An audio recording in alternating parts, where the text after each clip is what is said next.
Hello student, class 12th maths का question paper है CBSE board exam 2025 session का। तो जिन बच्चों का ये एग्ज़ाम हो चुका है वो अपने आंसर चेक कर सकते हैं। कैसा गया एग्ज़ाम कमेंट करना। तो ये आपका सेट 2 है, 6562 इसका कोड है। तो 65 6 वाले जो भी बच्चे हैं वो अपने आंसर चेक कर सकते हैं। मोस्टली क्वेश्चन सेम ही है, तो 65 6 होना चाहिए, 1 2 3 सेट कोई भी हो। तो सेक्शन ए स्टार्ट करते हैं इसका। तो कैसा क्या एग्ज़ाम कमेंट कीजिए, इजी था हार्ड था। एंड अदर कोड्स के सोल्यूशन भी आपको मिल जाएंगे, लिंक डिस्क्रिप्शन में है, प्लेलिस्ट का चेक कर लेना। तो ये इसका सेक्शन ए का फर्स्ट क्वेश्चन देखते हैं। Sum of two skew symmetric matrix same order का कैसा होता है। तो यानी कि दो स्क्यू सिमेट्रिक मैट्रिक्स है और उनका अगर हम सम करें तो वो जो होता है, अगर ऑर्डर सेम हो तो वो कैसा होना चाहिए। वो स्क्यू सिमेट्रिक होगा, सिमेट्रिक होगा, नल मैट्रिक्स होगा कि आइडेंटिटी मैट्रिक्स होगा। तो यहाँ पे आंसर जो है, अगर दो स्क्यू सिमेट्रिक को आप सम करो और अगर वो सेम ऑर्डर के हो तो उसका आंसर स्क्यू सिमेट्रिक, जो रिजल्टेंट आएगा ना वो भी स्क्यू सिमेट्रिक आएगा। इसको ऐसे समझ सकते हो आप। क्वेश्चन में क्या बोला है कि दो मैट्रिक्स है ए और बी, मान लो वो स्क्यू है, मतलब उनका ट्रांसपोज करेंगे, ए का ट्रांसपोज करेंगे तो माइनस ए मिलेगा, बी का ट्रांसपोज करेंगे तो माइनस बी मिलेगा, है ना। अब इनका जो दो स्क्यू सिमेट्रिक है, यानी ए और ए डैश और बी डैश, इनका सम करोगे तो ये देखो माइनस माइनस बाहर आके ए प्लस बी आ गया ना। अब ये मान लो जो नया ए सी ट्रांसपोज है और ये आपका सी का देखो माइनस साइन आ गया, तो सी ट्रांसपोज माइनस सी, यानी कि जो रिजल्टेंट है ये भी अब क्या होगा, स्क्यू सिमेट्रिक होगा। तो इसलिए इसका आंसर स्क्यू सिमेट्रिक है। ए ऑप्शन इसका करेक्ट आंसर है। तो आई होप सबने स्क्यू सिमेट्रिक लिखा होगा एंड करेक्ट होगा सबका, कमेंट करना। तो यहाँ पे आंसर ए ऑप्शन हो जाएगा। सेकंड पे आते हैं। सेकंड क्वेश्चन है, ए मैट्रिक्स आपको गिवन था, ए कैसा है, नल है, नल मैट्रिक्स है, सिमेट्रिक मैट्रिक्स है, स्क्यू सिमेट्रिक मैट्रिक्स है कि डायगोनल मैट्रिक्स है। तो देखो डायगोनल तो वैसे आप कह सकते हो 0 0 है, बट बाकी जगह भी तो 0 होना चाहिए था डायगोनल मैट्रिक्स के लिए, है ना। ये डायगोनल भी नहीं है, नल भी नहीं है, नल में तो सारे ज़ीरो होते हैं। अब आपको चेक करना है क्या ये सिमेट्रिक या स्क्यू सिमेट्रिक है। तो सिमेट्रिक या स्क्यू सिमेट्रिक करने के लिए आपको ए गिवन है ना, आप इसका ट्रांसपोज निकाल के देखो। तो मैंने ए का ट्रांसपोज निकाला, तो ट्रांसपोज का मतलब तो समझ गए ना, ये जो रॉ है 0 -3 रॉ में था ना ये, तो 0 -3 8 को मैंने कॉलम में चेंज कर दिया। तो ट्रांसपोज का मतलब जब इसके रॉ इसके कॉलम में चेंज हो जाए, यानी रॉ और कॉलम इंटरचेंज हो जाए। तो ये वाली रॉ जो सेकंड रॉ है सेकंड कॉलम में चेंज हो गई, -8 -5 0, ये थर्ड रॉ है, ये थर्ड कॉलम में चेंज हो गया, है ना। तो ये ट्रांसपोज निकल गया। अब क्योंकि मेरे ए ट्रांसपोज जो मेरा निकल के आया सेम इस ए ही है, बट साइन का देखो डिफरेंस आ रहा है, ये प्लस का है ये माइनस है, और ये आपका प्लस था तो ये माइनस, यानी जो भी एलिमेंट है उनमें माइनस का साइन आ, मतलब माइनस है तो प्लस हो गया, प्लस है तो माइनस हो गया, यानी कि ये है तो ए ही, बट ये ए का नेगेटिव है, क्योंकि इसमें से अगर माइनस कॉमन ले लिए जाए तो ये ए ही बन जाएगा। तो ये ए ट्रांसपोज माइनस ए है, क्योंकि तो ये किस कंडीशन पे होता है, ये स्क्यू सिमेट्रिक कंडीशन पे होता है। अगर ए ट्रांसपोज एग्जैक्ट ए आ जाता, एग्जैक्ट ए, तो सिमेट्रिक होता, ठीक है। अगर एग्जैक्ट ए आता तो सिमेट्रिक होता, बट ए ट्रांसपोज क्योंकि ए का नेगेटिव है, क्योंकि सारे एलिमेंट सेम आए बट नेगेटिव जो है वो पॉजिटिव हो गया, पॉजिटिव वाला नेगेटिव हो गया, इसलिए ये माइनस ए आ रहा है, इसलिए स्क्यू सिमेट्रिक है। ऑप्शन सी आई होप सबका आंसर होगा। एंड जो नेक्स्ट ईयर वाले बच्चे हैं उनके लिए ये हेल्पफुल वीडियो है, तो इसलिए अच्छी तरह से इसे प्रैक्टिस कर लेना।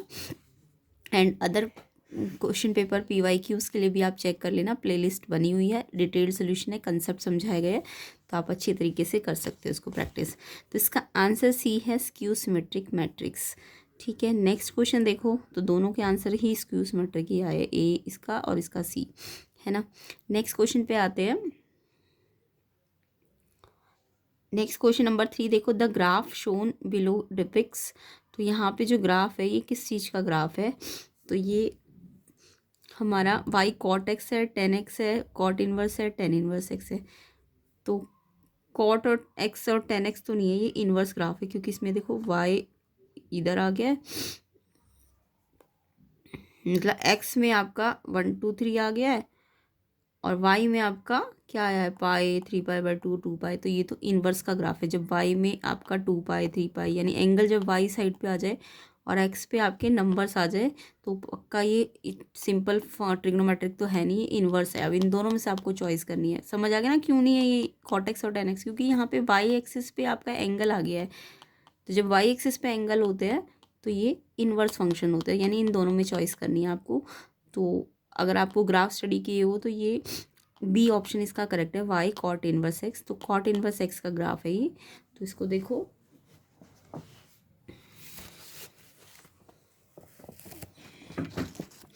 तो देखो वाई कॉट एक्स होता अगर, तो यहाँ पे मैंने बताया ना जब कॉट एक्स होता है ट्रिग्नोमेट्रिक फंक्शन सिंपल होते हैं, है ना।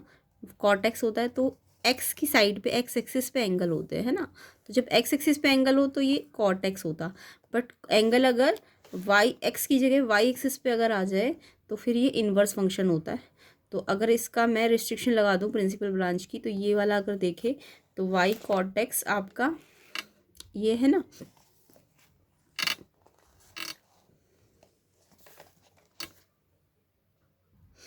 तो कॉट एक्स का जो ग्राफ था उसको अगर हम पहले तो रोटेट करें एंड फ्लिप करें तो ये वाला आता है ना, ये Y equal to cot inverse X का ग्राफ ऐसे करके जाएगा, यानी कि 0 पे ये π/2 रिजल्ट देगा एंड देन ये ऐसे और फिर ये ऐसे। तो ये ग्राफ ही तो बना हुआ है आपका बुक में जो क्वेश्चन पेपर है, तो Y equal to cot inverse X का ग्राफ है। तो इसलिए इसका आंसर आपका देखो 0 पे π/2 है ना, तो 0 पे π/2 आपका y equal to cot inverse का ग्राफ है।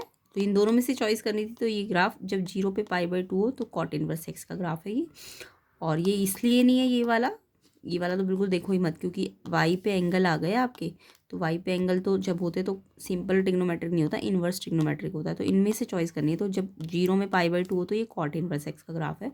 बी ऑप्शन इसका करेक्ट है। तो किस किस बच्चे ने ऑप्शन बी पे टिक किया है क्वेश्चन 3 का, तो ये आपका करेक्ट आंसर है। नेक्स्ट क्वेश्चन पे आते हैं। नेक्स्ट क्वेश्चन देखिए, A B not and B not A, ये ए बी नॉट नहीं है, ट्रांसपोज कह सकते हो इसको आप, मैट्रिक्स है ना, क्योंकि तो इसमें मैट्रिक्स में ट्रांसपोज बोलेंगे। A B transpose and B transpose A defined है। अगर डिफाइंड है मैट्रिक्स ए एंड बी के लिए, तो अगर ए का ऑर्डर आपको गिवन है n इंटू एम, ए का ऑर्डर देखो n इंटू एम है, तो ऑर्डर ऑफ बी निकालना है आपको। तो यहाँ पे ए तो है मेरे पास, बट यहाँ पे बी निकालना है, जबकि यहाँ पे बी नॉट दिया हुआ है ना। तो इस टाइप के हम जब कोई दो मैट्रिक्स के प्रोडक्ट डिफाइंड होते हैं और आपको किसी एक का ऑर्डर पता और दूसरे का निकालना हो, तो इसको करने के तरीके क्या होते हैं कि हमें ए का तो दिया हुआ है ऑर्डर n इंटू एम, है ना। बी का ऑर्डर हम मान लेते हैं p इंटू क्यू है, ठीक है, मान लिया हमने लेट। अब बी नॉट, क्योंकि हमारे क्वेश्चन में जो है ए और बी नॉट है ना, बी ट्रांसपोज, बी नॉट नहीं कहेंगे, बी ट्रांसपोज है। तो बी ट्रांसपोज का, क्योंकि ट्रांसपोज में क्या होता है कॉलम और रॉ इंटरचेंज हो जाते हैं ना, तो ये जो रॉ है ये कॉलम में चला जाएगा और ये कॉलम रॉ में, तो ट्रांसपोज का ऑर्डर उल्टा हो जाएगा। जो बी का ऑर्डर पी इंटू क्यू, तो ट्रांसपोज का उल्टा कर देंगे, है ना। अब आपको क्यों क्या दिया हुआ है, ए बी नॉट दिया हुआ है, A B not, A B not नहीं बोलोगे मैट्रिक्स है तो ट्रांसपोज बोलना है इसको, ए बी ट्रांसपोज दिया हुआ है।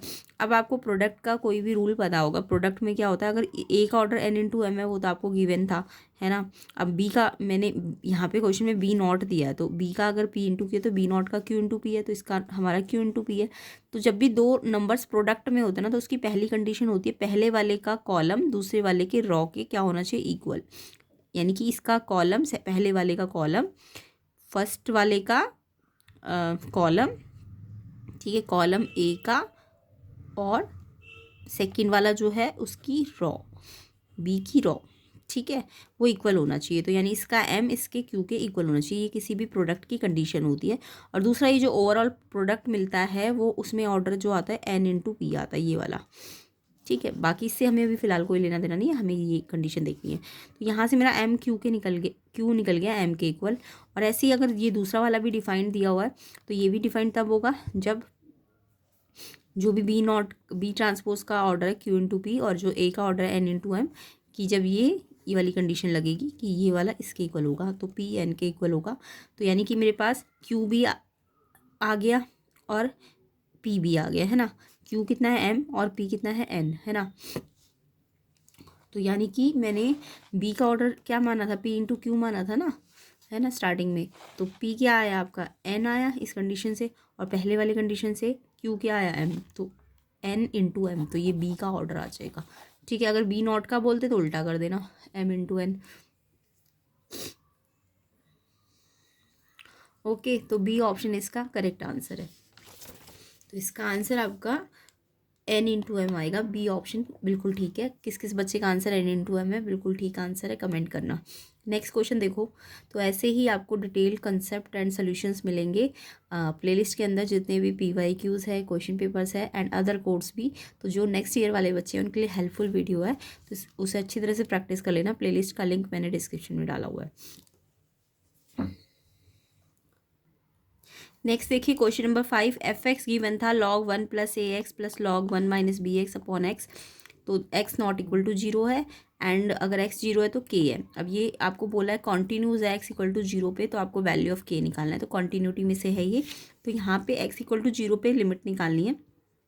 पहले तो x इक्वल टू 0 पे एक तो जहाँ नॉट है वहाँ पे आप लेस या ग्रेटर निकालो, और एग्जैक्ट 0 पे तो आपको के ही दिया है। तो कॉन्टीन्यूटी की कंडीशन तो सबको पता है ना। कॉन्टीन्यूटी की कंडीशन क्या होती है, जो भी लेफ्ट हैंड लिमिट होती है निकाल के राइट हैंड लिमिट के या तो इक्वल करो, या फंक्शन एग्जैक्ट ए क्या है यहाँ पे 0 पे कंटिन्यूसिटी चेक करनी है ना। तो लेफ्ट हैंड को भी या तो f0 के इक्वल रखो, फंक्शन को 0 पे रख के, एंड या फिर राइट हैंड लिमिट को, तो दोनों में से कोई एक निकालनी पड़ेगी। तो मैं लेफ्ट या राइट हैंड लिमिट कहाँ से निकाल सकती हूँ, नॉट इक्वल वाली साइड से निकाल सकती हूँ, क्योंकि एग्जैक्ट 0 पे तो के है ना। तो एग्जैक्ट 0 पे फंक्शन कितना है, के है, बट मुझे लेफ्ट या राइट पे निकालना पड़ेगा। तो या तो मैं लेफ्ट पे लेस देन इसी पे निकालूंगी, या ग्रेटर देन भी इसी पे निकाल सकती हूँ, है ना। तो मेरे को लेफ्ट या राइट के लिए इसको यूज़ करना पड़ेगा। एग्जैक्ट 0 पे आपको फंक्शन के दिया हुआ है, तो इसको निकाल के या इसको निकाल के आप के इक्वल करोगे। कॉन्टीन्यूटी की ये कंडीशन होती है। तो लिमिट निकाली मैंने, एक 0 या तो 0 माइनस पे निकाल लो, है ना, या 0 प्लस पे निकाल लो। बट अगर आप 0 डायरेक्ट रखते हो या 0 माइनस रखते हो, तो ये ना 0/0 बन जाएगा, या h/h, यानी 0 नीचे ना h आ जाएगा। 0 माइनस h रखोगे x को अगर, तो h नीचे आके 0 बन जाएगा, क्योंकि h की लिमिट तो 0 हो जाती है। तो इसलिए हमें इसको थोड़ा सा सिंप्लीफाई करना पड़ेगा, क्योंकि ये हमारा कभी भी नीचे 0 नहीं बनना चाहिए, है ना। तो हमने क्या करा, इसको थोड़ा सिंप्लीफाई किया। तो सिंप्लीफाई करने का मतलब ये देखो, ऊपर 2 टर्म है, एक ये है और एक ये है। तो जब ऊपर 2 टर्म और नीचे एक टर्म हो, तो हम इसको इसके अपॉन में लिख देंगे और इसको इसके अपॉन में लिख देंगे। तो मैंने ऐसे स्प्लिट कर दिया, log 1 प्लस ax को x के साथ, और ऐसे ही log 1 माइनस bx को भी x के साथ। ऊपर 2 टर्म्स है ना और नीचे सिंगल है, तो ये x वाला इसके साथ भी आ जाएगा, इसके साथ भी लिमिट इस पर भी लग जाएगी, इस पर भी लग जाएगी। अब आपको एक लिमिट का फॉर्मूला पता होगा, log 1 प्लस x है और नीचे भी x है, और लिमिट x टेंस टू 0 है अगर, तो ये 1 होता है। ये कंडीशन होती है, ठीक है।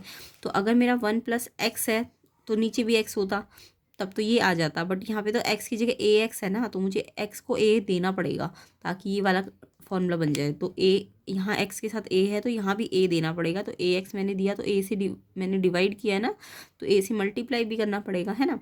अब ये पूरा कितना बन गया, ये 1 बन गया, और ये a था तो a इंटू 1। सेम ऐसे यहाँ भी करा है, देखो यहाँ 1 प्लस bx होना चाहिए, अगर प्लस होता तो मैं b एग्जैक्ट देती, बट यहाँ 1 माइनस है, तो इसलिए मेरे को b माइनस का देना पड़ेगा यहाँ पे। तो नीचे b अगर माइनस का दिया तो ऊपर भी b माइनस का देना पड़ेगा। तो ये आइडेंटिटी बन गई इसी में। तो ये कितना हो गया 1, बट ये बाहर क्या था -b। अब यह आंसर आ जाएगा a माइनस बी, और a माइनस बी किसके इक्वल रखना है, k के, तो k क्या आ जाएगा a माइनस बी के इक्वल। ओके, तो a माइनस बी आपका ऑप्शन नंबर सी है। तो माइनस इसलिए आया क्योंकि b के साथ ना आपका माइनस था, इसलिए मैंने b नेगेटिव वाला दिया नीचे और ऊपर भी, तो इसलिए ये माइनस साइन आएगा। तो ऑप्शन नंबर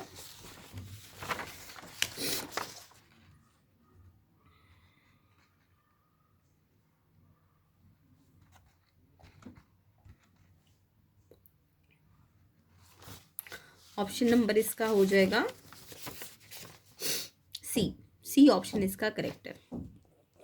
तो क्वेश्चन 5 का आंसर सी ऑप्शन। किस किस बच्चे ने लिखा है उनका बिल्कुल ठीक है, कमेंट कीजिए।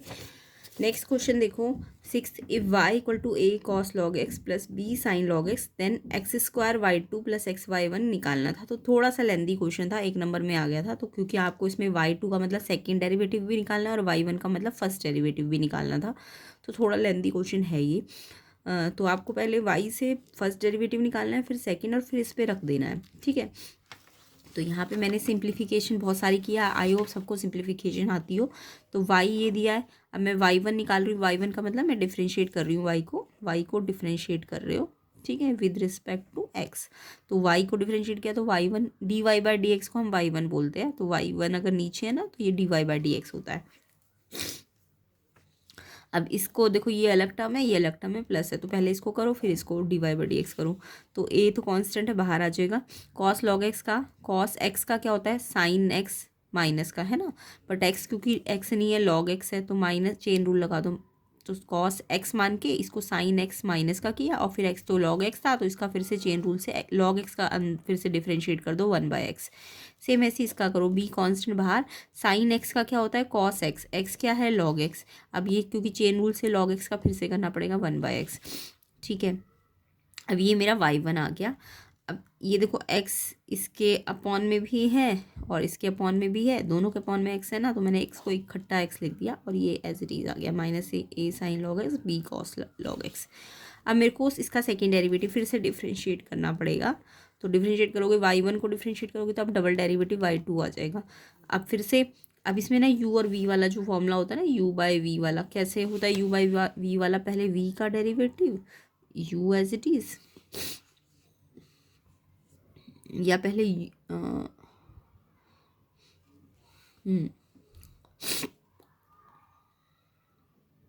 x है ना, तो पहले आप v को एज इट इज़ लिख दो u का डेरिवेटिव, फिर u को एज इट इज़ लिख दो v का डेरिवेटिव, ठीक है, और नीचे क्या होता है v का स्क्वायर। तो ऐसे करके, ये फॉर्मूला तो सबको आता होगा। तो पहले v क्या था x, तो उसको एज इट इज़ रखा। अब इस पूरे का, ये पूरा u है ना, तो इस पूरे का डेरिवेटिव करना पड़ेगा। तो फिर से इसका डेरिवेटिव करो, ये minus of as it is a as it is, sine log x का क्या होता है, cos log x, और log x का चेन रूल 1/x। सेम ऐसे इसका भी करो, b as it is, cos log x का क्या होगा, minus sine log x, and log x का करोगे चेन रूल 1/x। अब मैंने ये वाला तो कर दिया, अब ये वाला हिस्सा भी करना है, u as it is v derivative. अब u क्या है, ये पूरा है ना, तो इस पूरे को मैंने एज इट इज़ लिख दिया। और x क्या था, v था, v का डेरिवेटिव करना पड़ेगा। तो v का डेरिवेटिव x का कितना होता है, 1 होता है ना। तो ये कैलकुलेशंस आपको आनी चाहिए। उसके बाद हमने x, देखो x इसके x के साथ था तो कट जाएगा, यानी 1/x आप पहले बाहर कॉमन निकाल लो, तो 1/x यहाँ भी और यहाँ भी, तो बाहर निकालो तो 1/x से x दोनों का कट जाएगा, ठीक है। एंड इस माइनस को अंदर शिफ्ट कर दो, तो माइनस माइनस ये प्लस हो जाएगा और ये प्लस वाला माइनस हो जाएगा। इसके बाद आपको क्या दिख रहा है, अगर मैं y बनाना चाहती हूँ तो ये दोनों किसके होने चाहिए, प्लस के होने चाहिए। तो ये दोनों प्लस के बन सकते हैं, अगर मैं माइनस कॉमन ले लूँ तो ये दोनों प्लस के बन जाएंगे, हैं। फिर ऐसे ही अगर y1 बनाना है तो देखो, ये माइनस का होना चाहिए और ये प्लस का, तो ये माइनस का करना है और ये प्लस का करना है, तो बाहर माइनस कॉमन ले लो, तो ये प्लस का हो जाएगा और ये माइनस का हो जाएगा। एंड अपॉन में क्या है, एक्स स्क्वायर। अब इसकी जगह तो आप क्या लिख सकते हो, वाई, ये वाई है, माइनस का वाई, एंड माइनस इसकी जगह आप y1 तो लिख सकते हो, बट अपॉन में यहाँ पे ना x भी था, तो ये मेरा तो ये आया है ना ऊपर वाला, तो ये x यहाँ भेज दो, तो ये हमारा y1 ना होके y1x हो जाएगा, और अपॉन में एक्स स्क्वायर। तो y2 आ गया आपका, माइनस वाई सब्स्टिट्यूट कर दिया, y2 minus y minus x, y1 x इसलिए आया क्योंकि y1 ये आपका जो बना है y1 नहीं बना, y1 में तो x भी था ना नीचे, तो x तो यहाँ चला गया, तो y1 हमारा एक, ये चीज़ जो ऊपर ऊपर वाला ये y1x है, तो इसकी जगह हमने y1x लिख दिया, ओके। अपॉन में नीचे एक्स स्क्वायर। अब हमने क्या करा, जो हमें क्वेश्चन दिया हुआ था उसमें हमने पुट करा x square as it is, y2 की जगह हमने ये रख दिया पूरा, plus x y1 as it is. अब इसे एक्स स्क्वायर से एक्स स्क्वायर कट गया और ये सॉल्व करोगे तो ये कट गया, माइनस वाई इसका एग्जैक्ट आंसर है। थोड़ा लेंदी क्वेश्चन है, तो अगर आपको कैलकुलेशन और इंटीग्रेशन डिफ्रेंशिएशन अच्छी तरीके से आती है तो आप कर लोगे। ऑप्शन सी इसका करेक्ट आंसर है, तो आंसर माइनस वाई आएगा इसका, तो सी ऑप्शन इसका 6 का आंसर हो जाएगा। आई होप सबको समझ भी आ गया होगा। तो पहले y1 निकाल लो, फिर y2, फिर सब्स्टिट्यूशन लगा दो, फिर देन ये निकालना है आपको, है ना। नेक्स्ट क्वेश्चन देखो 7, sec inverse -√2 minus tan inverse 1/√3 को सॉल्व करना है। ये तो इनवर्स ट्रिग्नोमेट्रिक का तो सबको आता होगा। पहले आप सेक इनवर्स -√2 को अलग से सॉल्व करके देख लो, टेन इनवर्स 1/√3 तो सबको पता होगा आंसर क्या होता है। तो यहाँ पे मैंने सेक इन्वर्स -√2 को अलग से सॉल्व किया, इसको मैंने एक्स मान लिया, ठीक है। ऐसे ही तो सॉल्व करते हैं, इसको एक्स मान लो, फिर ये सेक इन्वर्स को वहाँ भेज दो, तो ये इन्वर्स है तो वहाँ जाके सेक एक्स हो जाएगा, तो सेक एक्स -√2। अब सेक एक्स अगर -√2 है तो इस सेक को अगर मैं रेसिप्रोकल करूँ तो कॉस एक्स हो जाएगा, तो इसको सेक को रेसिप्रोकल करके कॉस, तो इसको भी रेसिप्रोकल करो तो 1/√2, √2 है तो 1/√2 हो जाएगा ना माइनस का। अब कॉस एक्स -1/√2 को सॉल्व कैसे करते हैं, देखो 1/√2 कब होता है, जब पाई 45 डिग्री होता है, तो कॉस π/4 और साथ में माइनस का साइन। अब ये माइनस अगर हटाना है तो इसको सेकेंड क्वाड्रेंट में भेज दो, कॉस कब नेगेटिव होता है सेकेंड क्वाड्रेंट पे, तो कॉस पाई माइनस π/4, ये क्योंकि प्रिंसिपल ब्रांच में आ जाएगा इसकी, तो क्योंकि प्रिंसिपल ब्रांच क्या है इसकी 0 से π/2 है ना, तो 0 से π/2 के बीच में ये आ जाएगा 3π/4, 0 से पाई होती है ना।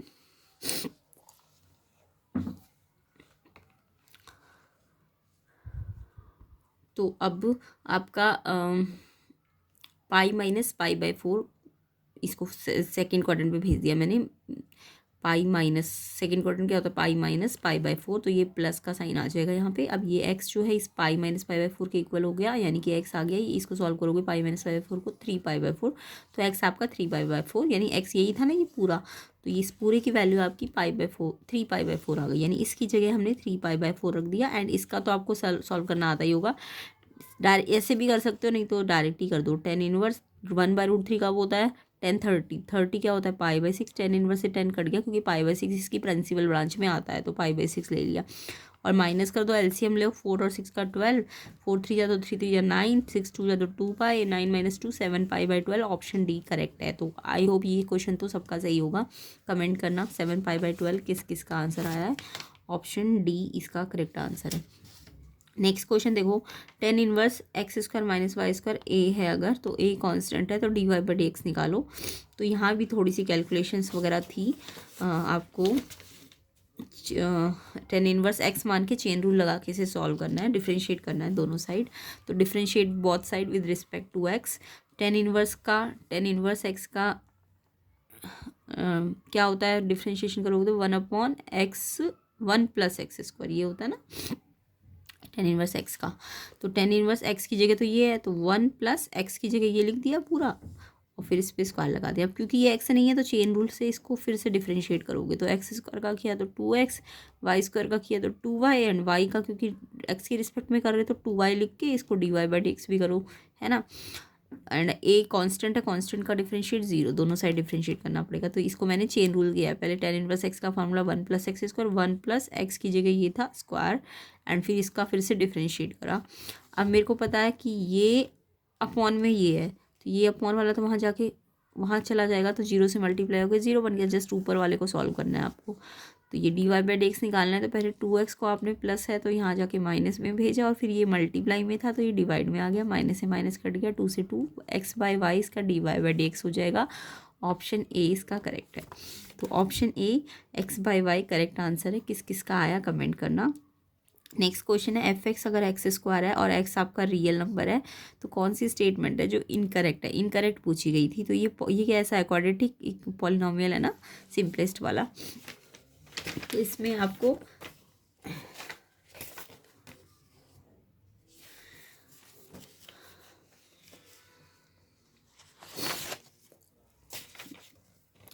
तो यहाँ पे बोल रहा है minimum value of f does not exist, कौन सा इनकरेक्ट पूछा है। मिनिमम वैल्यू f की डज नॉट एग्जिस्ट, क्या x² की कोई मिनिमम वैल्यू नहीं आएगी। तो देखो f(x) की अगर मैं मिनिमम वैल्यू की बात करूँ तो अगर मैं ऐसे इसका देखो इसका वो निकालती हूँ कि ये कहाँ पे मैक्सिमम है कहाँ पे मिनिमम है। तो f(x) x² है तो इसका डेरिवेटिव करो इंक्रीजिंग डिक्रीजिंग के अकॉर्डिंग, तो डेरिवेटिव करा तो x² का 2x, अब 2x को 0 के इक्वल किया तो x कितना आ गया 0, यानी कि ये रियल नंबर लाइन -∞ से ∞ 0 पे ब्रेक हो जाएगी। तो 0 से राइट वाले नंबर पे अगर आप डेरिवेटिव रखते हो तो 2 × 1 प्लस का आ जाएगा, 1 रखते हो तो, है ना, यानी कोई भी नंबर को पॉजिटिव आएगा, इधर वाले में माइनस आएगा। बट अगर मैं एग्जैक्ट 0 की बात करूँ, देखो 1 रखते हो तो 1 का स्क्वायर 1 आ जाएगा, -1 रखो भले ही तो -1 का स्क्वायर भी +1 ही आएगा, ठीक है। यानी कि ये हमेशा क्या होगा जो भी क्वाड्रेटिक होता है एक्स स्क्वायर फॉर्म होती है जो, वो हमेशा स्क्वायर एक्स स्क्वायर, जब भी कोई चीज़ एक स्क्वायर में होती है वो हमेशा क्या होती है, ग्रेटर देन ज़ीरो आती है, क्योंकि वो ऑलवेज पॉजिटिव होती है। बट मिनिमम तो आएगी ना वो ज़ीरो पे, बाकी जगह पे चाहे वो -1 हो -2 हो, वहाँ पे वो तो वो जीरो से ज़्यादा होगी, बट मिनिमम तो जीरो पे मिलेगी। मिनिमम वैल्यू तो x इक्वल टू जीरो पे मिलेगी, जो कि एफ एक्स जीरो आ जाएगा, एक्स स्क्वायर यानी जीरो का स्क्वायर जीरो आ जाएगा, तो इसका मिनिमम तो मिल जाएगा जीरो। बाकी सारी जगह पे हाँ इसका मैक्सिमम डिफाइंड नहीं है, मिनिमम डिफाइंड नहीं है, बट मिनिमम है तो सही ना, तो इसका मिनिमम इसका है, ठीक है। मैक्सिमम ये कितना भी जा सकता है, बट मिनिमम तो होगा इसका। मिनिमम कितना आएगा इसका, ज़ीरो आएगा। तो इन्होंने फर्स्ट में इनकरेक्ट बोल दिया कि मिनिमम है ही नहीं इसका, मिनिमम तो होगा ना इसका, ज़ीरो सबसे छोटा तो ज़ीरो ही आएगा। फिर चाहे नेगेटिव पे आप कितना भी कुछ भी लो तब भी आंसर प्लस में आएगा, चाहे पॉजिटिव में लो तब भी। तो मैक्सिमम डिफाइंड नहीं है, बट मिनिमम तो इसका जीरो है, तो मिनिमम डज नॉट एग्जिस्ट, ये इनकरेक्ट है। बाकी देखो सारे क्या है, there is no point of maximum, ये तो ठीक है, मैंने यही तो बोला कि मैक्सिमम इसका डिफाइंड नहीं है, तो ये तो बिल्कुल ठीक है। कॉन्टिन्यूस है, यस पॉलिनॉमियल है तो कॉन्टिन्यूस है। डिफरेंशिएबल भी है, एक्स स्क्वायर को डिफरेंशिएट कर सकते हो। तो यहाँ पे इनकरेक्ट कौन सा है, minimum value of F does not exist, तो ये आपका इनकरेक्ट है, जो कि आपको इस पे टिक लगाना था, तो ये इनकरेक्ट वाला ए ऑप्शन है। नेक्स्ट क्वेश्चन देखो 10th, x+5/x+6 का स्क्वायर एक्स में आपने एक फॉर्मूला पढ़ा होगा, जब भी एक्स के साथ कोई नंबर होता है तो उसे ऐसे सिंप्लीफाई करो कि कुछ इस टाइप की लिमिट बन जाए, x F x plus F derivative x. तो इस टाइप का इंटीग्रेशन में आंसर जो होता है ना एक्स एफ एक्स आता है, तो इसको इसी टाइप से करना था। तो पहले इसको इस वाले को आपको सिंप्लीफाई करके देखना था। अब देखो यहाँ x+5 है, यहाँ x+6 है, तो x+6 है तो क्या x+5 को x+6 की फॉर्म में लाया जा सकता है, यस। x+6 -1 कर दूंगी तो x+5 ही मिलेगा, तो हमने इसको कुछ ऐसा स्प्लिट कर दिया ताकि नीचे वाला इसके जैसा कुछ हो जाए। तो अब ये जो x+6 का स्क्वायर है इसको दो टर्म्स में डिवाइड किया गया, x+6 और एक -1, तो x+6 इसके साथ भी लिख दो और 1 को भी इसके साथ लिख दो। तो स्प्लिट कर दिया मैंने x+6 स्क्वायर को, इसके साथ भी लिख दिया और इसके साथ भी, ठीक है। एंड साथ में एक्स। अब ये x+6 से एक x+6 तो कट गया क्योंकि दो बार था, तो ऊपर तो 1 बचा, 1/x+6 एंड ये आया -1/x+6 का स्क्वायर। अब आपको क्या दिख रहा है कि ये एफ एक्स है, अगर तो ये इसका डेरिवेटिव ही तो निकल के आएगा। अगर ये एफ एक्स है तो इसका डेरिवेटिव यही तो है, तो ये बन गया एक्स, ये एफ एक्स है और ये एफ एक्स डेरिवेटिव है, तो आंसर एक्स एफ एक्स तो ये है ना, इसी का तो डेरिवेटिव ये आता है, तो एक्स एफ एक्स क्या है 1/x+6, तो ये आपका आंसर है ऑप्शन सी। ऑप्शन सी इसका करेक्ट आंसर है। नेक्स्ट क्वेश्चन देखो 11th, एफ डेरिवेटिव एक्स आपको गिवन था, f1 दिया हुआ था और एफ एक्स निकालना था। तो जब भी एफ डेरिवेटिव से एफ एक्स निकालना हो तो आप उल्टा करो, एफ एक्स से एफ डेरिवेटिव निकालते तो डिफ्रेंशिएशन, बट एफ डेरिवेटिव से एफ एक्स निकालना है तो इंटीग्रेशन करो, है ना, ये याद रखा करो। अगर एफ एक्स से आपको एफ डेरिवेटिव एक्स निकालना है तो आप डिफ्रेंशिएट करोगे, बट अगर एफ डेरिवेटिव एक्स से आपको एफ एक्स निकालना है तो आप इंटीग्रेट करोगे, ठीक है, ये रूल होता है।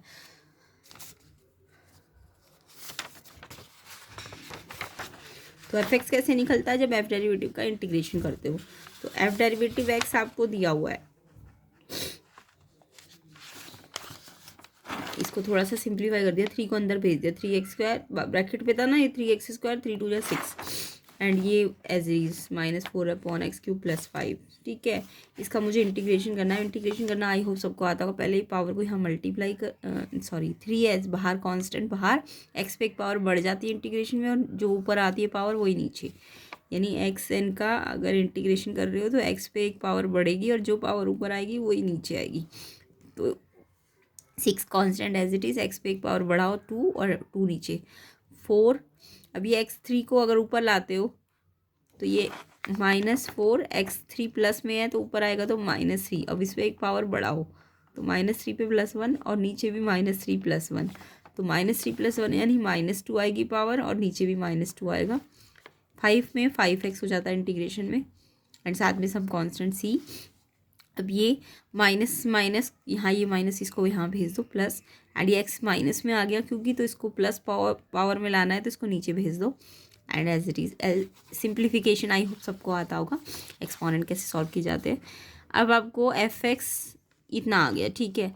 अब मेरे को एफ एक्स निकालना है बट मुझे सी नहीं पता अभी, है ना, तो मेरे ऑप्शंस में तो सी भी है, तो सी निकालने के लिए मेरे को एक कंडीशन दे दी कि f1 0 है, f1 0 है, तो ये एफ एक्स अगर ये है तो f1 निकालने के लिए एफ एक्स में x की जगह 1 रखा, तो इस पर भी 1 रखो, जहाँ जहाँ एक्स है, और साथ में ये कितना हो जाएगा, F1 पे कितना दिया है 0, तो इससे मेरा C निकल जाएगा। इसको सिंप्लीफाई कर लेना तो C आपका -11 आ जाएगा। और फिर FX में वापस FX को लिखो x³ 3x² 2x 2/x² + 5x, last में C में -11 पुट कर दो, तो ये आपका FX आ जाएगा। ऑप्शन बी इसका करेक्ट आंसर है। तो क्वेश्चन 11 का आंसर ऑप्शन बी हो जाएगा। किस किस का ये आंसर है कमेंट करना।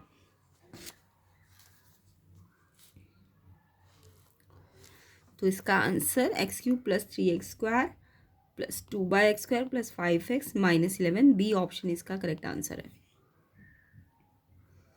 क्वेश्चन 12 देखो, order and degree of the differential equation. अब ये डिफरेंशियल इक्वेशन में कुछ सिंप्लीफिकेशन करने की ज़रूरत तो है नहीं, ऑलरेडी ये सॉल्व है, ठीक है। यानी dy/dx पे 1 पावर है, डबल डेरिवेटिव पे भी 1 पावर है। तो जब ऐसा कंप्लीट पावर हो, कोई डेरिवेटिव ना करना हो, तो यानी ये ऑलरेडी सिंप्लीफाई है। तो सिंप्लीफाइड है तो ऑर्डर क्या होता है, ऑर्डर होता है जो हाईएस्ट ऑर्डर होता है डेरिवेटिव। तो ये सेकंड ऑर्डर डेरिवेटिव है, ये फर्स्ट ऑर्डर डेरिवेटिव है, होने को ये भी सेकंड ऑर्डर डेरिवेटिव है, बट ऑर्डर क्या होता है, जो हाईएस्ट ऑर्डर डेरिवेटिव है। ये सेकंड वाला हाईएस्ट है ना, फर्स्ट वाले से सेकंड ऑर्डर वाला हाईएस्ट है, तो ऑर्डर 2 होगा, ठीक है। मतलब जो जितना ज़्यादा ऑर्डर में है डेरिवेटिव वो ऑर्डर होता है। तो ये 2 ऑर्डर का डेरिवेटिव है, ये 1 ऑर्डर का डेरिवेटिव है, तो ऑर्डर 2 है इसका, है ना। हाईएस्ट कितना सेकंड ऑर्डर वाला हाईएस्ट होगा। अब डिग्री देखो, डिग्री वैसे तो क्या होती है, डिग्री होती है जो भी आपका ऑर्डर जो भी हाईएस्ट ऑर्डर आता है ना, हाईएस्ट ऑर्डर आता है उस पर जो पावर आती है। तो इस हिसाब से तो हाईएस्ट ऑर्डर ये था और इस पर पावर कितनी थी 1, तो डिग्री 1 आनी चाहिए थी, बट डिग्री यहाँ पे नॉट डिफाइंड है। क्यों, मैंने बहुत बार बताया, जब भी लॉग के साथ ये जो है dy/dx या डबल डेरिवेटिव लॉग के x की जगह यहाँ पे आ जाए, यानी लॉग x या y की जगह आपका y या y की जगह y' आ जाए, यानी फर्स्ट ऑर्डर या सेकंड ऑर्डर। तो जब भी ऐसा कुछ आ जाए ना, या e के ऊपर dy/dx आ जाए, या डबल डेरिवेटिव आ जाए, या साइन के एंगल के अंदर dy/dx आ जाए, जब भी ऐसा कुछ आ जाए तो वहाँ डिग्री नॉट डिफाइंड हो जाएगी। तो वैसे अगर यहाँ पे ऐसा कुछ नहीं होता तो इसके ऊपर जो पावर होती वो डिग्री होती 1 आती तब, बट क्योंकि लॉग के साथ ये आ गया इसलिए ये नॉट डिफाइंड है। तो ऑर्डर 2 है, नॉट डिफाइंड डिग्री है, सी ऑप्शन इसका करेक्ट है 12th का। तो यहाँ पे 2 और not defined, C option correct है। नेक्स्ट क्वेश्चन देखो, इसमें आपको एलपीपी का ऑब्जेक्टिव फंक्शन दिया हुआ था z = x + 2y। आपको सारे कॉर्नर पॉइंट्स पे ना वैल्यू निकाल के देखनी है, वो आप खुद करना। तो ये x की जगह पहले ये वाला कॉर्नर पॉइंट है वो x ही है और y है, तो यहाँ पे z निकाल लो, फिर ऐसे इस पे निकालो, इस पे निकालो, इस पे निकालो।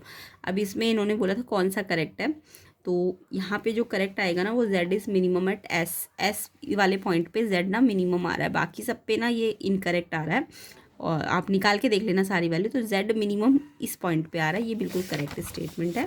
तो आपको करेक्ट ही पूछी थी, ए ऑप्शन वाला करेक्ट है इसमें। ओके, नेक्स्ट क्वेश्चन देखो, the area of the reason bounded by the curve y² = x between x = 0 and 1। ये वाला क्वेश्चन मैंने इतनी बार सिखा रखा है। y² x वाला का पहले पैराबोला बनाओ y² = x का। अब यहाँ पे एक x तो 0 है और एक x 1, x = 1, x = 1 का मतलब ऐसे जाएगी ना लाइन। अब क्योंकि कोई क्वाड्रेंट नहीं बोला इन्होंने, तो x = 1 ऊपर भी शेडिंग आएगी और नीचे भी शेडिंग आएगी, है ना, दोनों में शेडिंग आ जाएगी। अब आपको जब x वाले एक्सिस के लॉन्ग निकालना है तो x की साइड से छोटे छोटे कट लगाओगे ना, तो dx आपने छोटे छोटे पार्ट्स में डिवाइड किया है, तो ये एक्चुअल में y dx हो जाएगा। अगर x की तरफ से निकाल रहे हो और x के आपने छोटे छोटे स्प्लिटिंग की है x की तरफ से, तो आपको dx लेना पड़ेगा, तो y dx लेना पड़ेगा। अगर आप y एक्सिस की साइड से निकालते तो आपको x dy लेना पड़ता, तो यहाँ पे y dx लेना पड़ेगा। और x की तरफ से 0 से 1 था ना, तो 0 से 1 तक, और क्योंकि ऊपर भी और नीचे भी है तो डबल करना है। अब y² x है तो y को मेरे को dx में करना है, तो y को पहले x की रिस्पेक्ट में लेके आओ, तो y² है तो y का स्क्वायर हट के √x हो जाएगा, यहाँ पे स्क्वायर से रूटा बन जाएगा, तो y की जगह √x पुट करना पड़ेगा, एंड साथ में dx लिमिट 0 से 1 एंड डबल अब रूट एक्स का इंटीग्रेशन करना है तो एक्स पे हाफ पावर है, एक पावर बढ़ाई 3/2 एंड 3/2 नीचे आया, रेसिप्रोकल होकर 2/3, लिमिट लगा दो एंड इनटू 2 कर दो। अब पहले अपर लिमिट लगाओ एक्स की जगह 1 तो कोई भी पावर में 1 आएगा तो इसका आंसर तो 2/3 आ जाएगा, या 2/3 कांस्टेंट पहले बाहर ले लो, ये 2 भी बाहर ले लो। एक्स पे 1 पावर लगाई तो 1, पहले अपर लिमिट फिर माइनस लोअर, फिर एक्स की जगह 0 रखो, 0 कोई भी पावर में हो 0 तो 1 - 0 1 एंड ये मल्टीप्लाई करोगे तो 4/3 स्क्वायर यूनिट इसका आंसर है। डबल इसलिए करना है क्योंकि कोई स्पेसिफिक नहीं बोला है इन्होंने, ठीक है। तो आपका डी ऑप्शन इसका आंसर है 4/3 स्क्वायर यूनिट। नेक्स्ट क्वेश्चन देखो 15, आपको मैग्नीट्यूड ऑफ ए वेक्टर दिया हुआ है 5, लेमडा की कंडीशन दी है -2 से 1, range of lambda A vector का मॉडुलस निकालना है आपको। तो यहाँ पे ना थोड़ा सा कंफ्यूजन भी है, क्वेश्चन समझ आ गया। वेक्टर ए का मैग्नीट्यूड 5 दिया है, लेमडा की कंडीशन दी है -2 से 1 एंड लेमडा ए वेक्टर का मॉडुलस निकालना है। तो मेरे को ये गिवन है क्वेश्चन में, है ना, क्वेश्चन 15 में, एंड लेमडा की कंडीशन भी गिवन है। अब लेमडा देखो, अगर लेमडा ये निकालना है मेरे को, तो ये पूरे पे अगर मॉडुलस है तो लेमडा पे भी मॉडुलस है और ए पे भी मॉडुलस है, यही मतलब हुआ इसका, है ना। अब लेमडा आप कुछ भी रखो इनमें से कुछ भी रखो वो तो पॉजिटिव मिलेगा, और ए का मैग्नीट्यूड तो ऑलरेडी पॉजिटिव दिया हुआ है, तो आप -2 × 5 रखते हो, ये लेमडा पे भी मॉडुलस ए पे भी, तो ए 5 रखा मैंने, और मॉडुलस ये कितना से कितना तक है -2 से 1, तो -2 रखा तो ये तो +2 आ जाएगा, +2 × 5 10 आ जाएगा। फिर ऐसे ही आपने इसको 1 भी रखा, 1 × 5 5 आ जाएगा, है ना। फिर इसके बीच में कहीं पे ये 0 भी आ रहा होगा, तो 0 × 5 0, ठीक है। लेकिन हमें शायद ये वाली कंडीशन 0 वाली नहीं लेनी, क्योंकि ये ऑप्शन में दिया नहीं हुआ है कुछ, तो यानी ये मिनिमम आपका -5 आएगा और मैक्सिमम 10 आएगा, तो यानी कि इसके हिसाब से ये 5 से 10 आ जाएगा। अदरवाइज इसका आंसर 0 से 10 होता, क्योंकि 0 भी आ रहा है इसके बीच में, तो यहाँ ऑप्शंस में है नहीं, या तो इस क्वेश्चन में कुछ मिस्टेक है, बट 0 से 10 भी इसका करेक्ट हो सकता था आंसर, बट ऑप्शन में नहीं है, तो हम इसलिए 5 से 10 वाला ऑप्शन ठीक करेंगे। ए ऑप्शन इसका करेक्ट कर लेना, तो ए ऑप्शन इसका करेक्ट है, ओके। तो मिनिमम 5 मैक्सिमम 10 आएगा इसका, तो ए ऑप्शन इसका करेक्ट हो जाएगा। Next question, solution for the differential equation log dy/dx = 3x + 4y। तो यहाँ पे हमको इस लीनियर इक्वेशन को सॉल्व करना था। 16th, तो ये आपको गिवन था, आपको ना इसको सॉल्व करने के लिए लॉग हटाना पड़ेगा पहले। तो लॉग को अगर हटाना है तो मैंने एक्सपोनेंट कर दिया, दोनों साइड एक्सपोनेंट शेड कर दिया, तो इसको भी एक्सपोनेंट के फॉर्म में ऊपर ले लिया और इसको भी ई के साथ ऊपर ले लिया, दोनों साइड ले लिया, जैसे लॉग ले लेते हैं ना दोनों साइड। तो यहाँ पे मेरे को लॉग हटाना है, तो मैंने ई को, वैसे भी यहाँ से लॉग हटेगा तो यहाँ ई जाएगा ही ना, लॉग यहाँ से हटता है तो ई यहाँ चला जाता है, तो आप डायरेक्ट भी कर सकते हो, dy/dx, लॉग को यहाँ से यहाँ भेजोगे तो यहाँ पे ई की पावर में चला जाता, ये रूल तो सबको पता होगा, है ना। या फिर आप ऐसे दोनों साइड ले लो। अब ई और लॉग जब भी एक साथ होते हैं, तो जब भी ई और लॉग एक्स एक साथ होते हैं तो ई और लॉग हट के जस्ट एक्स आंसर मिलता है, तो ई और लॉग हटा तो dy/dx, तो चाहे डायरेक्ट कर दो चाहे ऐसे कर दो, ठीक है। अब ये एक्सपोनेंट में रूल क्या होता है, अगर पावर प्लस में है तो ई की पावर 3x अलग से मल्टीप्लाई में और ई की पावर 4y, तो इस ऐसे कर सकते हो ना, अगर पावर प्लस में है तो एक पावर यहाँ और मल्टीप्लाई। अब ई की पावर 3x और 4y और साथ में dy/dx, तो ये ना सेपरेबल जो होते हैं, सेपरेबल वाला तरीका होता है जिससे एक्स वाई को हम करते हैं। तो सेपरेबल में क्या करते हैं हम, y के साथ तो y वाला टर्म लिख देते हैं और x के साथ x वाला, तो ये dx तो यहाँ भेज दो, e3x को यहीं रखो, dx को यहाँ, ठीक है। सेपरेबल फॉर्म वाला जो इक्वेशन सॉल्व करने वाला तरीका है, तो इसको तो यहाँ ले गए और इसको नीचे ले आए। अब ये e4y नीचे है, अब ऊपर आएगा तो ये +4y है, तो ऊपर आके पावर माइनस में आ जाएगी एंड dy एंड ये एज इट इज़। अब यहाँ पे भी इंटीग्रेट कर दो, यहाँ भी इंटीग्रेट कर दो, इसी तरीके से सॉल्व करते हैं इसको। अब e4y का इंटीग्रेशन करोगे तो e4y माइनस का एज इट इज़ आएगा, बस ये जो y के साथ कॉफिशिएंट है माइनस का वो नीचे आ जाएगा, और ये माइनस जो नीचे लगना था वो ऊपर भेज दिया, ठीक है। तो ये ई का इंटीग्रेशन यही आएगा, बट जो कॉफिशिएंट है -4 वो नीचे आ जाएगा, ठीक है, तो यानी 1/4 माइनस का आ जाएगा। सेम ऐसे इसका भी करो, E3x एज इट इज़ आएगा, बट x के साथ जो कोफिशिएंट 3 है वो 1/3 में नीचे आ जाएगा, प्लस का कांस्टेंट ले लिया। अब इसका एलसीएम लिया तो 3, ये 3 यहाँ शिफ्ट हो गया, ठीक है। फिर क्रॉस मल्टीप्लाई किया तो जो अपॉन में 3 था ओवरऑल, पहले तो एलसीएम ले लेना इनका, ये 3 यहाँ चला गया और फिर अपॉन में 3 आ गया, 3 फिर यहाँ क्रॉस मल्टीप्लाई में जाएगा तो 3 इसके साथ तो 3 आ जाएगा माइनस का 3e माइनस 4y, एंड ये 4 यहाँ चला जाएगा, तो ये तो 4 से मल्टीप्लाई हो गया, यहाँ ऑलरेडी 3 है तो 4 3 जा ये 12 हो जाएगा। अब आपको इस माइनस वाले को भी इधर ही भेज देना है, तो ये माइनस है तो इधर जाके प्लस हो जाएगा, और ये सारे भी यहीं पे ही है, और इस कांस्टेंट को मैंने सी नाम दे दिया। तो ये आपका इसका सोल्यूशन है इस लीनियर इक्वेशन का, तो ऑप्शन डी इसका करेक्ट है। 3e minus 4y plus 4e3x plus 12c equal to 0, D option इसका आंसर है, ऑप्शन डी करेक्ट आंसर है। ओके, नेक्स्ट क्वेश्चन देखो।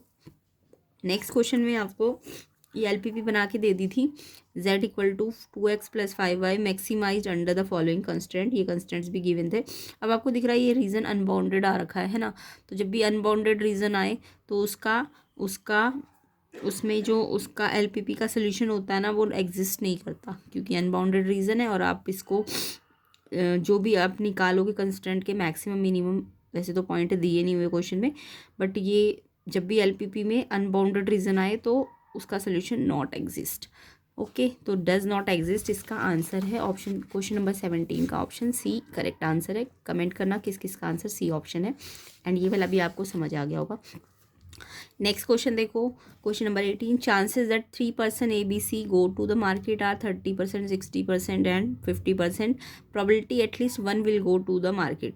मतलब प्रोबेबिलिटी निकालो कम से कम एक चला जाए, तो कम से कम एक का मतलब एक भी जा सकता है, दो भी जा सकता है, तीन भी जा सकता है, बट इसके लिए तो मुझे 1 2 3 तीनों की निकालनी पड़ेगी। तो इससे अच्छा मैं क्या करूँ, एटलीस्ट 1 जब भी बोले तो मैं शॉर्ट ट्रिक क्या होती है एटलीस्ट 1 की, जब एटलीस्ट 1 ही बोल दिया तो इसका तरीका क्या होता है एटलीस्ट 1 निकालने का, 1 टोटल प्रोबेबिलिटी 1 में से नन की माइनस कर दो, क्योंकि या तो एटलीस्ट 1 मतलब सारे जाएंगे या कोई भी नहीं जाएगा, है ना, यही तो होता है। एटलीस्ट 1 का मतलब सारे, क्योंकि एटलीस्ट 1 में 1 या 1 सारे, तो सारे ही आ गए इसके अंदर, और प्रोबेबिलिटी ऑफ नन या तो सारे या कोई भी नहीं, तो इनका टोटली तो 1 होता है, तो एटलीस्ट निकालने तो 1 में से नन की प्रोबेबिलिटी माइनस करनी पड़ेगी। अब नन की प्रोबेबिलिटी का मतलब क्या है, ना तो ए ना तो बी ना तो सी और इंटरसेक्शन, यही तो होता है इसका मतलब। अब ये निकालना है, अब मेरे को पता है ABC इंडिपेंडेंट है क्योंकि तीनों अलग अलग है, ए पर्सन अलग है, बी अलग है, सी अलग है, उनके सबके चांसेस अलग है, तो ABC तीनों पर्सन अलग अलग है ना, तो वो इंडिपेंडेंट इवेंट है, और कोई भी इंडिपेंडेंट इवेंट में अगर इंटरसेक्शन की प्रोबेबिलिटी निकालनी है तो उनकी सिंगल प्रोबेबिलिटीज़ का प्रोडक्ट होता है ना, ये इंडिपेंडेंट इवेंट की कंडीशन होती है। तो PA0 PB0 PC0, अब आपको A0 कैसे लिख सकते हो, 1 में से PA0 कैसे निकालते हैं, 1 में से ए के होने की प्रोबेबिलिटी, फिर ऐसे B0 कैसे निकालोगे, 1 में से बी के होने की प्रोबेबिलिटी, C0 कैसे निकालोगे, 1 में सी के माइनस करनी पड़ेगी। अब PA आपको दी हुई है, कितनी दी है, 30%, 60% एंड 50%, 30% का मतलब 0.3 हो जाएगा, है ना, 30% है तो अपॉन में 100, 0 से 0 तो 0.3, तो 1 में से ए की यानी 0.3 हटाओ, 1 में से बी की कितनी है 60, तो 0.6 माइनस करो, सी की कितनी है 50%, 1 में से 0.5 माइनस करो, इसको इससे माइनस करो, 1 में से 0.03 का मतलब 0.0 यहाँ लगाओ, 0.7, ऐसे ही 0.4 0.5 सबको मल्टीप्लाई कर लो, 4 5 जा 20, 4 5 जा 20 में 1 2 2 के बाद डेसिमल लगा दो, फिर 0.7 7 20 140, इसमें 1 2 3 के बाद डेसिमल लगा दो, ठीक है। अब मेरे को एटलीस्ट 1 की निकालनी है, तो 1 में से जो नन की बोली थी वो हटानी पड़ेगी, नन की मैंने निकाल दी, तो 1 में से इसको माइनस करो। अब 1 पे कैसे माइनस करोगे, 1 पे यहाँ 2 डेसिमल के बाद है तो 2 0, 0.86, इसका पॉइंट हटाओ, 2 0 कट के ये 43/50 ऑप्शन बी करेक्ट आंसर है। तो आई होप सबको ये समझ भी आ गया होगा, और नेक्स्ट ईयर वाले बच्चे अगर देखेंगे तो अच्छी तरह से ये इंडिपेंडेंट की कंडीशंस में इंटरसेक्शन को कैसे लिखते हैं, है ना, ये सारी चीज़ें आपको आनी चाहिए, एंड कंसेप्ट समझने हैं, डिटेल सोल्यूशन समझने हैं, तो आप प्लेलिस्ट को ज़रूर चेक कर लेना, एंड जिनका एग्जाम हो चुका है वो आंसर कमेंट करना कि बी ऑप्शन किस किस का आया 43/50। नेक्स्ट एजर्शन रीज़न को चेक कर लेते हैं। तो देखो एजर्शन रीजन में अगर मैं 19 की बात करूँ, ए क्रॉस बी का square plus A dot B का square equal to 256, B magnitude given था एंड ए मैग्नीट्यूड आपको बोला है 2 आएगा कि नहीं आएगा चेक करना था। तो यहाँ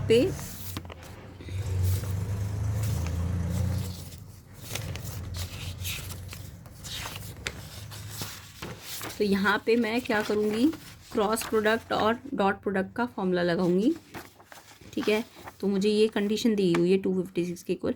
तो मैं क्रॉस प्रोडक्ट क्या होता है किसी भी चीज़ का, ए का मैग्नीट्यूड बी का magnitude sine theta. But cross product में वैसे आपने पढ़ा होगा जब भी क्रॉस प्रोडक्ट होता है तो ए का मैग्नीट्यूड बी का magnitude sine theta. Cross product है तो वेक्टर प्रोडक्ट में डायरेक्शन भी होती है एन कैप। ठीक है, ये ए क्रॉस बी हो तो तब ये लिखना है, बट मैंने तो ए क्रॉस बी का मैग्नीट्यूड बोला है ना, तो मैग्नीट्यूड में डायरेक्शन पार्ट थोड़ी ना होगा, वो तो सिर्फ A vector B vector sine theta हो जाएगा जस्ट। तो जब वेक्टर प्रोडक्ट हो तब तो डायरेक्शन देना, क्रॉस प्रोडक्ट वेक्टर प्रोडक्ट होता है तो डायरेक्शन मिलती है, बट ये मैग्नीट्यूड का साइन भी तो है तो ये एन कैप को हटा देना, ये आएगा बस।